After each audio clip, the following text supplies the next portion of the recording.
কি বুঝতেছেন? খেলা দেখার জন্য রেডি হইতেছি। বাংলাদেশের খেলা, আউলিয়া ভার্সেস দেউলিয়া।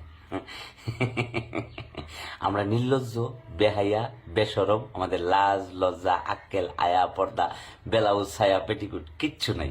আমরা প্রত্যেক ম্যাচ হাসি, আবার দাঁত কেলায় হাসি। প্রত্যেক ম্যাচ হারার পরেই আমরা মনে কষ্ট পাই। কষ্ট পাওয়ার পরে কোনো সমস্যা নাই, আমরা তারপরে আবার যখন বাংলাদেশের নতুন করে ম্যাচ আসে তখন আমরা কি আবার দাঁত কেলা হাসতে হাসতে আমরা আশায় বুক বাঁধি। আজকে আমরা আশায় বুক বাঁধছি। সুতরাং নির্লজ্জের মতো আবার মনে করেন যে আমরা খেলা দেখার জন্য রেডি হইতেছি। আপনারাও রেডি হন। বসে আছেন কেন? বসে থাকা যাবে না, খবরদার।